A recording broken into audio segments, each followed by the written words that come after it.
Nós estudamos a igreja em Éfeso, a igreja desejada, que precisava voltar ao primeiro amor. A igreja em Esmirna, a igreja sofredora. A igreja em Pérgamo, a igreja que precisava de arrependimento. A igreja em Tiatira, né? A igreja cuja palavra significa sacrifícios e que precisava ficar livre da prostituição, da doutrina de Jezabel. Falamos da igreja em Sardes, né? A igreja que precisava consolidar o resto das suas obras. Vimos na semana passada a igreja em Filadélfia, que seria aquela igreja do amor dos irmãos, uma igreja que não tinha nada, mas tinha o amor como tudo. E hoje nós vamos ver a igreja em Laodiceia. A palavra Laodiceia que significa literalmente a voz do povo. E a voz do povo não é a voz de Deus, como diria o Pelé na propaganda, né? Mas a voz de Deus é a voz de Deus. Então o que é Laodiceia? O que é essa igreja? Essa igreja, assim como Filadélfia, é a igreja pronta para se encontrar com Jesus. A igreja de Filadélfia, a igreja de Laodiceia, é a igreja apóstata, é a igreja afastada. Ela não vai receber nenhum elogio do Senhor. E infelizmente ela também existe nos dias de hoje. E nós vamos dar uma olhadinha então na igreja de Laodiceia. Apocalipse capítulo 3, o versículo 14 em diante, diz assim: ao anjo da igreja em Laodiceia escreve: essas coisas diz o Amém, a testemunha fiel e verdadeira, o princípio da criação de Deus. Como aconteceu em todas as cartas, as 7 igrejas, o Senhor Jesus se apresenta de cara. O Senhor Jesus é aquele que se apresenta e é aquele que dá instrução para a sua igreja. Então ele é apresentado de várias maneiras. E aqui para Laodiceia, Jesus se apresenta então como o Amém, como a testemunha fiel e verdadeira e o princípio da criação de Deus. Por mais ou menos 77 vezes na Bíblia, nós vemos a expressão verdade no Novo Testamento. Jesus vai dizer várias vezes a expressão: em verdade vos digo, em verdade vos digo. Isso em hebraico é muito interessante, em verdade é a nossa tradução em português. Mas imagina Jesus ali no hebraico falando com as pessoas, em verdade desse jeito: amém, amém. É assim. Amém, amém. Quando alguém faz uma oração e você responde em nome de Jesus, amém, você está nada mais, nada menos do que ratificando, não é retificando, é ratificando, concordando com aquilo que foi dito. E a tradução para amém que nós conhecemos em português é assim seja. Eu concordo com o que foi dito. Mas amém é muito mais que isso. É um princípio de verdade absoluta por trás dessa palavra. Amém. É verdade, eu concordo. Jesus se apresenta como aquele que é o amém, é a verdade, é a palavra final. Jesus é aquele que serviu o melhor vinho. Não foi o primeiro, mas o segundo, o último que foi o melhor. Jesus Cristo é aquele que tem a palavra final. Por isso que essa expressão está aí. Essas coisas diz o amém. Talvez você, ouviu uma oração, vou pedir para o irmão lá, X, orar, e o irmão começou a orar mais ou menos assim, e você não entendeu nada, aí você fala amém. Cuidado. Às vezes você está falando amém para uma coisa que você não concorda. Então às vezes eu escuto no meio de uma oração, alguém está orando, aí alguém diz, eu quando era pequeno eu ficava bravo com isso, como é que alguém diz amém no meio da oração, isso não acabou ainda? Não sei se passava, mas na minha cabeça de criança passava. Senhor, abençoe esse dia, que ele seja maravilhoso. Aí um irmão falava amém, eu falava, mas não acabou, Então amém é uma concordância, é algo que eu concordo, eu estou ratificando aquilo que está dito. E Jesus é esse que faz isso. Ele é o amém, ele é a palavra final. Ele se apresentou como o caminho, a verdade e a vida. Conhecereis a verdade, Jesus, e a verdade vos libertará. Ele é essa verdade. Mas aí nós lemos também a testemunha fiel e verdadeira. Essa palavra, Essa expressão grega é martos ro Christos, né? Martos ro Christos. A palavra testemunha em grego é interessante, que é a mesma origem da palavra mártir. O que é mártir? É uma pessoa que dava vida por algo que acreditava. Então aí na história do Brasil, Tiradentes, que foi um mártir brasileiro. Mas quando eu olho para a Escritura, todos os discípulos, à exceção de João, foram mártires. Estevão foi mártir. O próprio Senhor Jesus, ele ressuscitou ao terceiro dia, mas ele foi uma testemunha fiel e morreu sem causa alguma. Por que Jesus morreu se não foi pelo meu pecado? Por isso que ele é um martos, né? Então, a testemunha fiel e verdadeira. E lá em João capítulo 18, versículo 37, o próprio Jesus disse: para isto eu vim ao mundo, para dar testemunho da verdade. Olha que interessante, eu vim dar testemunho do amém. Jesus fala que ele é testemunho da verdade, que é ele mesmo. Ele veio para testificar das coisas do Pai. O Senhor Jesus se coloca como o profeta. O profeta.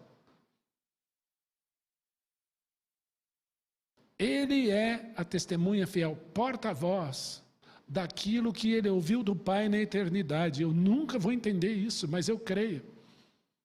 Quando nós olhamos para a triunidade de Deus, um filho eternamente gerado do Pai, vem aqui como homem para ser testemunha da verdade. Não dá para entender. A salvação é de Deus e vem de um homem que vem dele mesmo. Testemunha fiel e verdadeira. Jesus não é falso, Jesus é verdadeiro. E tudo que ele diz precisa ser levado em conta. Quando alguém perguntar talvez para você: puxa, eu queria um manual de ética, como que eu posso viver bem? 7 passos para uma vida cristã bem-sucedida. Gente, leia o Sermão do Monte, está tudo ali. Jesus disse tudo. O manual do ser humano, do crente, como ter êxito em várias áreas, em relacionamentos, vida profissional, com o meu próximo, como orar, como que eu trato alguém. Gente, está tudo lá no Sermão do Monte. Quando eu olho para o Sermão do Monte, eu já disse isso aqui, vou falar de novo. Pega o livro de Provérbios, lê inteiro. Aí você fala assim: queria muito resumir o livro de Provérbios. Mateus 6, capítulo 5, 6 e 7. Está resumido Provérbios ali, nas palavras do Senhor Jesus. Ele é a testemunha fiel e verdadeira. E aí Jesus também se apresenta dizendo o princípio da criação de Deus. A palavra princípio não é que Jesus foi criado. Eu já disse isso aqui, eu posso falar com conhecimento de causa, tem livro publicado. As testemunhas de Jeová falam que Jesus foi criado. Jesus nunca foi criado. Jesus é criador. João 1:1 diz assim: no princípio era o verbo estava com Deus, o verbo era Deus, ele estava no princípio com Deus. Todas as coisas foram feitas por intermédio dele, e sem ele nada do que foi feito se fez. Ele é Deus criador. E nós lemos o texto lá, os irmãos, as irmãs lendo. Eu convido você a olhar lá de novo para mim, comigo, lá em Colossenses 1. Olha isso aí. Olha esse texto aí, que beleza, hein? Que preciosidade é esse texto. Colossenses capítulo 1. Nós lemos esse texto aqui como igreja. Olha o que está escrito ali. Versículo 13. Ele nos libertou do império das trevas e nos transportou para o reino do Filho do seu amor. Você é crente? Você crê em Jesus? O que ele fez? Ele arrebentou as cadeias, ele te libertou do império das trevas. Como se não bastasse ele te libertar, ele te transporta para o reino do Filho do seu amor. A palavra carissomai, que é a palavra que nós usamos para perdão, é isso. É comprar no mercado de escravos. Imagina então que alguém é escravo, eu vou lá e liberto aquela pessoa e diz: você está livre. Podia parar aí, está ótimo, a pessoa ia agradecer muito, estou alforriado, que beleza, não preciso mais servir como escravo. Mas o sentido é mais amplo. Eu liberto do império das trevas, pago a fiança dele e digo assim: agora por legitimação, você se tornará meu filho. Pela obra de Jesus na cruz, então agora você é meu filho. Eu não só te libertei, mas eu te transportei num mundo de escravidão, que a Bíblia chama de império das trevas, para pertencer ao Filho amado que é Jesus. Jesus é o Filho e nele nós somos filhos. João 1,12. A todos quantos receberam, Deus lhes deu o poder de serem feitos filhos de Deus, a saber, aos que creem no seu nome. Então, qual é o mérito? É de Jesus. A Bíblia está dizendo aqui que ele me liberta do império das trevas e me transporta para o reino dele. Agora você é filho. O Senhor Jesus, no capítulo 8 de João, ele faz um tratado maravilhoso sobre essa filiação e nós não lemos. Olha o que Jesus disse: todo aquele que comete pecado é o quê? Escravo do pecado. Mas o escravo não fica para sempre na casa. Ele pode morrer, ele é vendido. Mas o filho sim, esse permanece para sempre. E é nesse contexto que ele diz: conhecereis a verdade e a verdade vos libertará. Que lindo isso! Eu não era filho, mas ele agora me faz filho. E eu tenho agora, pelo Espírito Santo de Deus que habita em mim, o privilégio de clamar: Abba, Pai. De chamar esse Deus de papai. Eu gosto disso até hoje. Quando meus filhos me chamam de pai, está ótimo, eu gosto. Mas quando fala papai, que gostoso. Não é que eles voltam a ser crianças, mas eu me sinto especial, sabe? Eu não sei se você é pai e já viveu essa experiência, mas isso é maravilhoso. E não é que eu estou diminuindo a Deus. Eu já escutei: não podemos falar a papai porque estamos diminuindo Deus, agora ele é um papaizinho. Não, gente, é aquela coisa íntima. Eu amo tanto meu pai. Vocês entendem isso? E continuando aí, no qual temos a redenção, a remissão dos pecados, ele, Jesus, que é a imagem do Deus invisível, o primogênito de toda a criação. Eu estou em Colossenses 1, agora o versículo 15. Ele é a primazia da criação. Se puder projetar lá, eu agradeço. Colossenses 1,15. Ele é a imagem do Deus invisível, o primogênito de toda a criação. Não é que Jesus é o primeiro criado, ele tem domínio. Será que é isso mesmo? É. Pois nele foram criadas todas as coisas. No Filho. No céu, sobre a terra, as visíveis, as invisíveis, sejam trono, sejam soberanias, quer principados e potestades, ou seja, anjos, tudo foi criado por meio dele e para ele. Ele é antes de todas as coisas, nele tudo subsiste. Ele é o cabeça do corpo da igreja, nós cantamos isso aqui, ele é o princípio, o primogênito de entre os mortos. Por que Jesus é chamado de primogênitos dentre os mortos? Porque ele é o primeiro a morrer e ressuscitar com um corpo que não morre mais. Ele é as primícias dos que dormem. Para em todas as coisas ter o quê? Primazia, o domínio. 19. Porque aprove a Deus, o Pai, que nele residisse toda a plenitude, e entenda a plenitude da divindade. Jesus é Deus. Por isso que ele se apresenta como o princípio. Pastor, você gastou um tempão só no primeiro versículo, que hora, no versículo 14 de Apocalipse 3, que horas que a gente vai terminar? Entenda isso, olha como Jesus se apresenta. Quando Jesus se apresenta como verdade, como primazia, ele está dando um recado a essa igreja. Jesus não estava sendo, ou merecendo, ou não estava recebendo a primazia da igreja de Laodiceia. Entendem isso? Versículo 15. Conheço as tuas obras, porque és morno, e não és quente nem frio. Estou a ponto de vomitar-te da minha boca. Essas palavras são muito fortes. Quente é bom, queima a língua. Frio, mata a sede. Mas morno. Eu não sei se você já fez alguma viagem longa e você levou uma garrafa de água. Geladinha. Aí quando você está 4, 5 horas viajando, você chega para alguém, né? Você está dirigindo e fala, me dá um pouco de água. Aí você bebe aquela água e bateu o sol naquela água. Ela está morna. Eu não sei a sua sensação, mas a vontade é essa que Jesus fala aqui.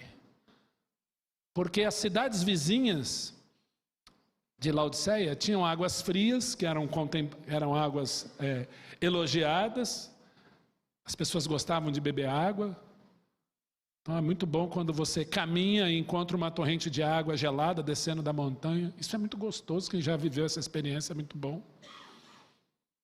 Eu lembro de eu subir o Pico da Bandeira, ou no Parque Nacional do Caparaó, né? 12 vezes subi aquilo lá.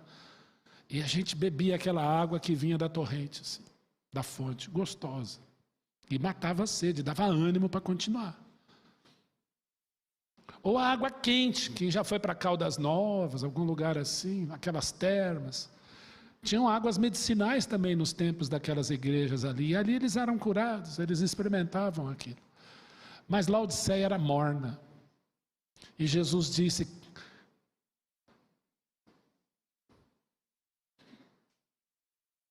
conheço as tuas obras, que nem és frio nem quente. Quem dera fosses frio, ou quem dera fosses quente. Assim, porque és morno, nem és quente nem frio, estou a ponto de vomitar-te da minha boca. Como igreja histórica, Laodiceia viveu a mornidão. Mas por aplicação, quem nós somos? Quem nós somos como igreja? Eu não estou aqui, em nome de Jesus, fazendo juízo de pessoa A, B, C ou D. Eu acho que vale uma reflexão pessoal da mornidão espiritual que muitos se encontram. E principalmente nos dias de hoje. O Senhor Jesus te chama a ser uma coisa ou outra. Quem dera fosses frio ou quente. Eu entendo quente como pessoas compromissadas com a verdade, compromissadas com a obra do Senhor, dispostas a fazer as coisas. E vamos lá, arregaça a manga, vamos viver uma vida cristã de adoração, uma vida firme com Cristo. Eu entendo a frieza espiritual como alguém que está frio, está distante. Como aquela brasa que saiu, então está frio. Não... Mas a mornidão é um pouco complicado. Eu não sei, eu não quero, eu não vou. Ó vida, está chovendo. Está sol, está calor, está frio. Ó vida, ó céus, ó dor. Né? Aquela hiena evangélica lá que vai vivendo um cristianismo meio estranho. E Jesus está dizendo assim, não é isso.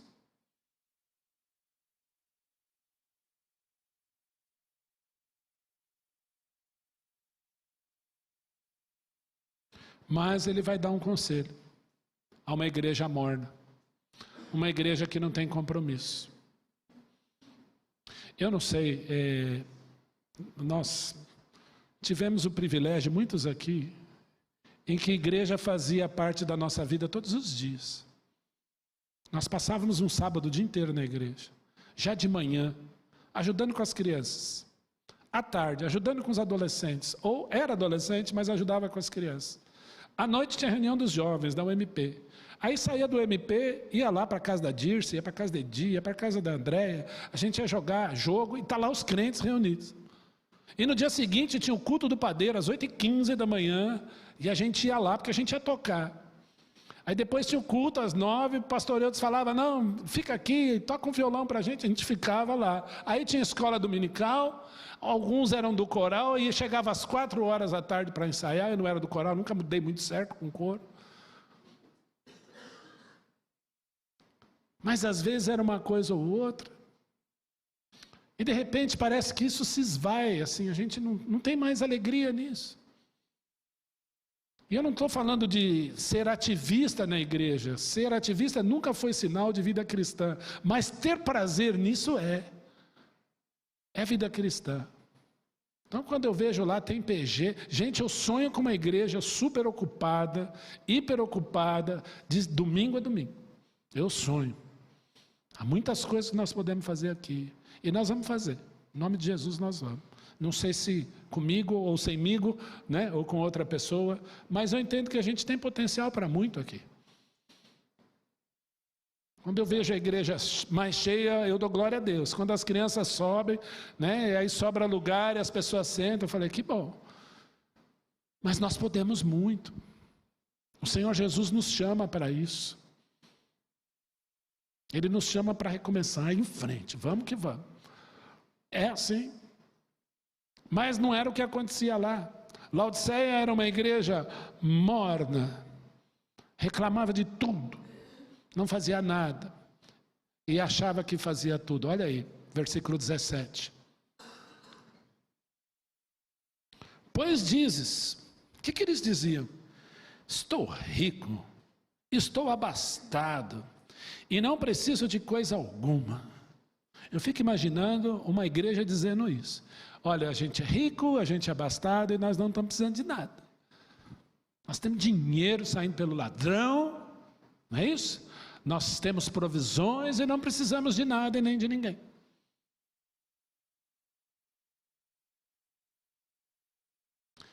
Eu confesso que existe às vezes, né, algumas dificuldades, e hoje, graças a Deus, isso foi equalizado. Mas eu lembro que a IPBI fazia uma coisa, uma outra igreja fazia também. Aí nós fazíamos uma outra coisa, aí essa igreja ia lá fazer também. Aí nós, vamos fazer isso. Aí eles começaram a fazer. Eu falei, ô amigo, a gente pode conversar sobre isso aí? Mas é gostoso quando há parcerias. Quando eu vejo a Cris saindo daqui, lá para a Vila Brasilândia, entregar alimentos, as pessoas lá recebendo igrejas. A Letícia vinha aqui dizendo que nós tivemos bastante adolescentes, né? Vendo o Ricardo e a Marlene fazer um encontro de casais. Aliás, hoje às 23h59 encerra a última vaga do ECC. Quem quiser fazer ainda dá tempo, tá? Nós temos mais uma vaga, encerra hoje às 23h59. Começa a orar agora e vê os irmãos lá participando de encontro de casais com Cristo, trabalhando na JC. Vi a Júlia Lacerda trabalhando na JC feliz, dentro daquilo que ela gosta, fazendo os recortes lá de tecido. Falei, olha que beleza. Essa parceria é fantástica. Monas e a Bia foram trabalhar na temporada. Já acabou, viu? Não tem mais ciúme não, está tudo bem. Porque isso é parceria. Veio o pastor Nelson da Igreja Batista. Ion, eu queria retribuir uma visita que você fez há 10 anos atrás e eu estou com vergonha. Falei, pastor Nelson, nunca é tarde. Ele veio aqui, passou uma tarde comigo, nós oramos, ele contou a história da vida dele e foi ótimo. É isso, isso é corpo. Como que eu posso dizer eu não preciso de ninguém? Laodiceia dizia, eu estou rico, eu estou abastado, não preciso de coisa alguma. Gente, e olha o que Jesus diz para essa igreja, e nem sabes que tu és infeliz, sim, miserável, pobre, cego e nu. Essa era a Laodiceia, uma igreja que se achava, mas Jesus diz para ela, vocês são miseráveis, pobres, cegos e nus. Infeliz, cego, miserável, pobre e nu. Vamos começar a falar de infeliz? Tem igreja que acha que é feliz e está infeliz? Ou abre aí 1 Coríntios 15. Posso pedir para projetar lá? A gente ganha um tempinho aqui. 1 Coríntios 15, esse tratado belíssimo sobre a ressurreição. Olha o versículo 19. 1 Coríntios 15, 19. Obrigado, Lucas. Se a nossa esperança em Cristo se limita apenas a esta vida, somos os mais infelizes de todos os homens. Eu pergunto, o que você vai levar daqui? Nada.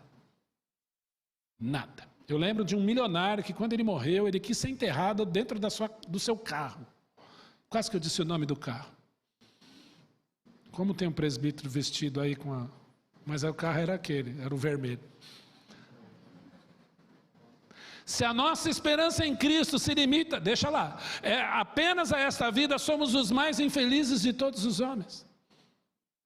Primeiro, nós não vamos levar nada daqui. Segundo, a nossa esperança pode estar em Cristo, mas se limitando a essa vida. Vamos ver o que Jesus pode me dar agora, aqui, hoje. Somos os mais infelizes de todos os homens.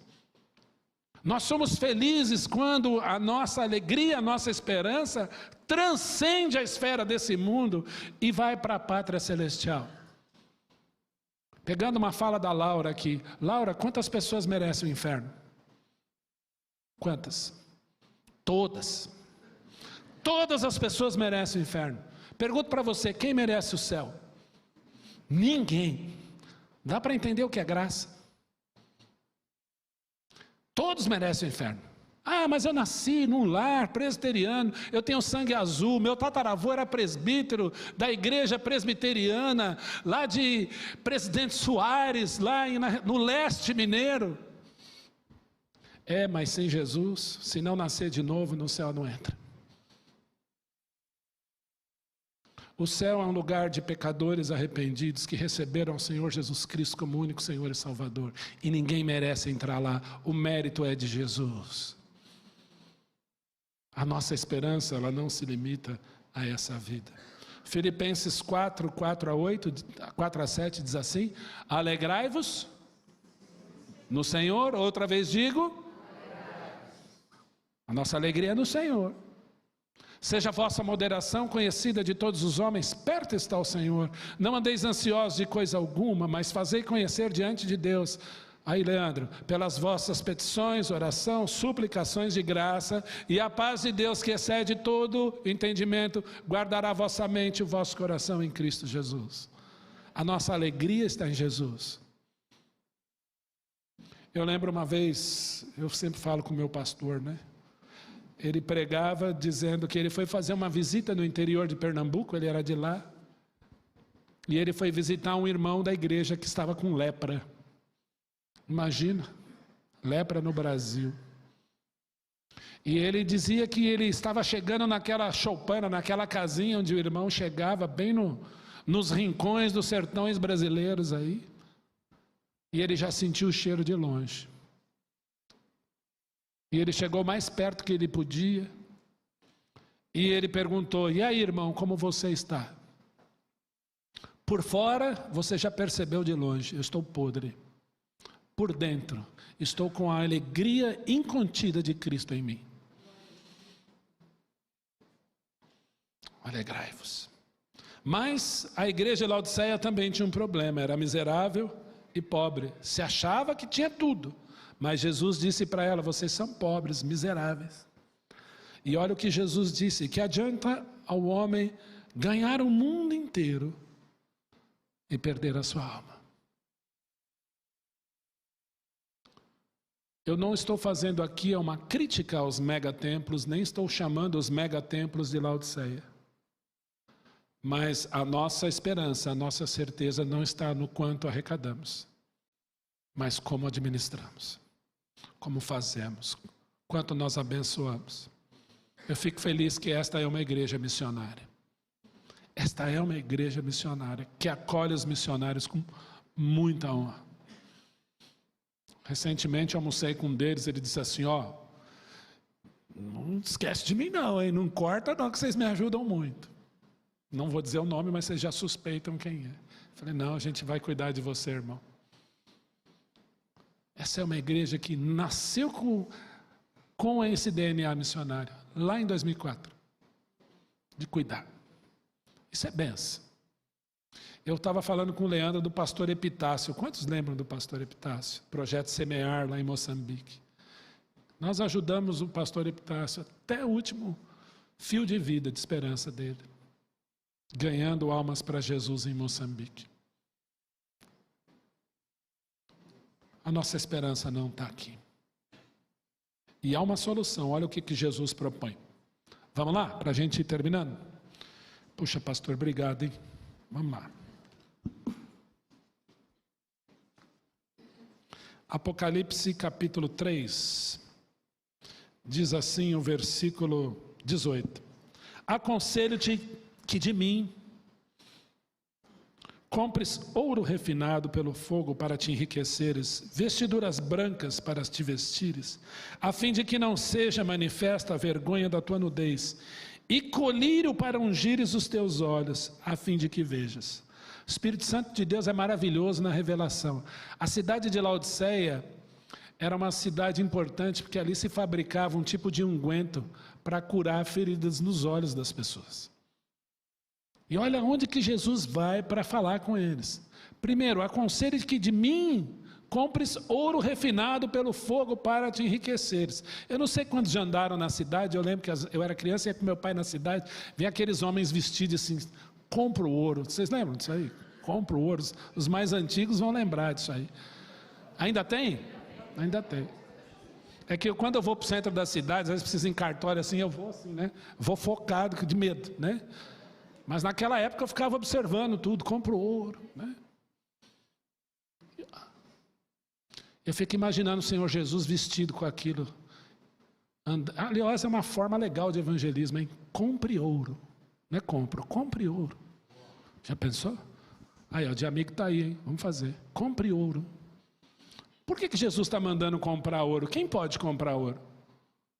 Jesus não está falando, pega tudo que você tem, vende e venha comprar ouro de mim. Porque Ele está dando esse ouro de graça. Mas pastor, é isso mesmo? Isaías fala. Olha Isaías 55:1. Projeta para mim lá, Luquinhas. Isaías 55:1. Veio na cabeça esse texto aqui. Todos vós que tendes sede, vinde às águas, e vós os que não tendes dinheiro. Olha o que o Senhor está falando para Israel. Vinde e comprai e comei. Como que Ele está mandando eu comprar se eu não tenho dinheiro? Que Ele acabou de asseverar aqui que eu não tenho dinheiro. Você que não tem dinheiro, venha comprar. Ué, com que dinheiro eu vou pagar então, se não é pela fé? Comprai, comei, sim, vinde e comprai, sem dinheiro e sem preço, vinho e leite. Deus falando, chamando Israel ao arrependimento. Mas Ele não faz isso, né, para os gentios. Faz. Olha lá 1 de Pedro, capítulo 1. Lucas, vai lá, 1 de Pedro 1, 7, 18 e 19. 1 de Pedro 1, 7. Para que, uma vez confirmado o valor da vossa fé, muito mais preciosa do que ouro perecível, mesmo apurado por fogo, redunde em louvor, glória, honra na revelação de Jesus Cristo. Você quer ouro de verdade? Vai para Jesus. Ele é o que dá o ouro da salvação. Tem muita gente que está se achando abastada, eu preciso disso, daquilo, eu tenho isso, eu tenho aquilo, dentro de igreja e não tem salvação. Versículo 17. 17. Desculpa, é o 18, Lucas. Sabendo que não foi mediante coisas corruptíveis, como o prata ou o ouro, que fostes resgatado do vosso fútil procedimento que vossos pais vos legaram. Espera aí, todos nós somos frutos de fútil procedimento legado pelos nossos pais e vamos legar isso para os nossos filhos. Somos pecadores. Mas, 19, pelo precioso sangue, esse é o verdadeiro ouro, como de cordeiro, sem defeito e sem mácula, o sangue de Cristo. Laodiceia, vem até mim que eu vou dar ouro para vocês. Eu vou dar salvação para vocês. O que vocês têm não significa absolutamente nada. Mas ele faz um convite também, voltando lá para Apocalipse 3. Aconselho-te de mim, compres ouro refinado pelo fogo para te enriqueceres, vestiduras brancas para te vestires. Foi o Senhor Jesus que vestiu Adão e Eva com peles lá no Éden, pessoalmente. Porque a roupa que eles fizeram, aquela sainha de ula-ula lá com folha de figueiras, não serviu para nada. Quando o Senhor vai lá, aparece para Adão e sua esposa e pergunta: Adão, onde estás? E Adão literalmente se esconde atrás da moita, junto com a sua esposa, entre as árvores do jardim, e disse: eu tive medo quando eu ouvi a tua voz, e porque estava nu, eu tive medo e me escondi. E o Senhor: quem te fez saber que estavas nu? E eu pergunto: não fizeram as folhas de figueira para cobrir a nudez? Não há teologia própria, não há doutrina própria, não há vestimenta própria que possa encobrir a vergonha e a nudez do pecado, senão a fornecida pelo Senhor. Ele cobriu o primeiro casal com peles. Jesus não foi lá na loja famosa comprar roupa de couro para cobrir a nudez. Ele matou um animal inocente e cobriu Adão e Eva com peles. Nós nunca vamos entender isso. Uma vez eu escutei alguém falar: quando chegar no céu, se Adão e Eva estiverem lá, eu vou pegar eles, levar para um cantinho e vou falar: por que vocês fizeram isso? Eu tenho certeza qual vai ser a resposta de Adão e a sua esposa. Se vocês estivessem lá, vocês acham que vocês iam fazer diferente? Agora, irmãos, não é heresia o que eu vou falar, eles foram redimidos. O Senhor os cobriu com peles. Abel entendeu isso, ofereceu um cordeiro para o Senhor. E essa linha vermelha começa em Gênesis 3:21, vai até a cruz. E Jesus faz um convite para Laodiceia, que era um lugar famoso pelos tecidos, pelas lãs que eles faziam. Vem até mim, e compre vestiduras brancas, a fim de que seja coberta a nudez.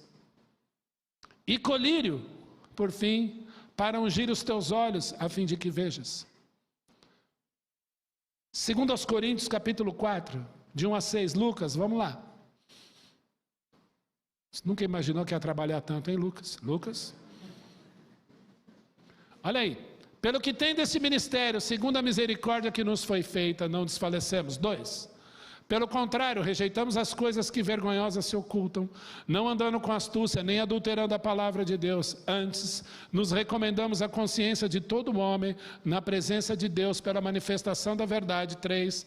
Mas se o nosso evangelho ainda está encoberto, é para os que se perdem que está encoberto, nos quais o Deus desse século cegou os entendimentos dos incrédulos. Presta atenção, há alguém que trabalha para cegar os olhos das pessoas hoje. Há alguém que trabalha ferozmente para cegar incrédulos, para que, se lhes não resplandeça a luz do Evangelho da glória de Cristo, qual é a imagem de Deus. Há alguém que trabalha para que você não veja Jesus, não enxergue Jesus. Por isso que muitas vezes você vai pregar o evangelho para alguém, vá debaixo de oração, pregue, para que as escamas caiam e o evangelho possa ser pregado. 5, até o 6.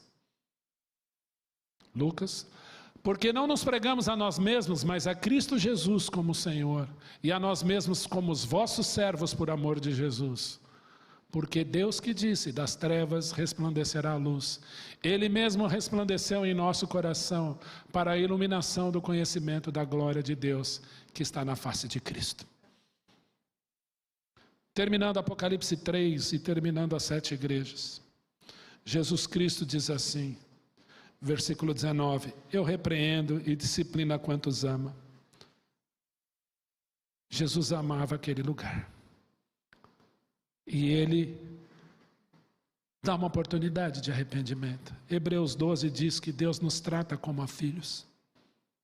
Sê, pois, zeloso e arrepende-te. Jesus está dando uma oportunidade. Gente, são 2000 anos de oportunidades.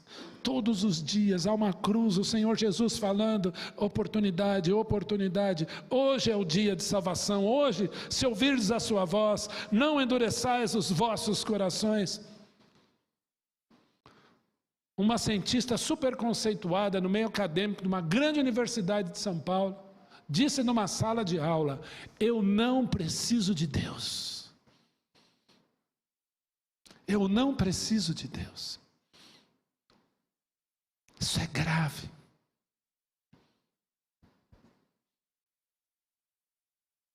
Eu repreendo e disciplino a quem amo, sê pois zeloso e arrepende-te. Há uma oportunidade sendo estendida hoje. E nós usamos muito o versículo 20 de uma forma isolada para evangelização. E não está errado você usar, é uma aplicação. Mas olha o contexto de Apocalipse 3:20. É uma igreja e o Senhor Jesus está do lado de fora, dizendo o seguinte, eis que estou à porta e bato. Eis que estou à porta e bato, se alguém ouvir a minha voz e abrir a porta, eu entrarei em sua casa, cearei com ele e ele comigo. Eu gosto muito desse versículo. Jesus Cristo está dizendo, eu estou à porta e bato. Jesus nunca vai enfiar o pé na porta da existência de quem quer que seja. Ele não vem com os 2 pés e, eu vou entrar aí. Jesus não é assim. Ele é tão meigo, ele amava aquele lugar, conclama aquelas pessoas ao arrependimento e diz, eis que estou à porta e bato. Laodiceia, eu estou à porta. Talvez Laodiceia seja representada pela sua vida. Você se identifica como alguém que acha que tem tudo, não precisa de nada, e Jesus está à porta dizendo, oferecendo, compre de mim ouro, vestiduras brancas e arrepende-te. Eis que estou à porta e bato. Se alguém ouvir a minha voz e abrir a porta, eu entrarei em sua casa. E a proposta de Jesus é maravilhosa. Eu não só vou entrar em sua casa, eu cearei com ele Eu vou cear com Ele. E Ele vai cear comigo. Eu vou contar para Ele todas as minhas virtudes e quem eu sou e o que eu fiz na cruz. E Ele vai poder dizer para mim todas as mazelas e o que aquela cruz pode fazer. Essa é a proposta de Jesus. Eu não sei aonde você está nessa porta, do lado de dentro e fora. Quando era criança, nós cantávamos isso, né? A porta é uma só, porém dois lados há. Dentro e fora, você aonde está? A porta é uma só, porém dois lados há. Ó, crianças ensinam verdades para nós, hein? Ao vencedor, dar-lhe-eis sentar-se comigo no meu trono, assim como eu também venci e me assentei com meu Pai no seu trono. Quem tem ouvidos, ouça o que o Espírito diz às igrejas. Eu quero te fazer um convite para terminar. Leia esse livro maravilhoso. A partir daqui, nós temos o Senhor Jesus glorificado, a sua igreja no céu com Ele. E tudo o que vai acontecer aqui nesta terra até a sua volta. Do capítulo 6 até o capítulo 19. E depois do capítulo 19, 20, 21, 22, o futuro, depois que Jesus voltar. Que Deus o abençoe. Quem tem ouvidos, ouça o que o Espírito diz às igrejas. Onde você está?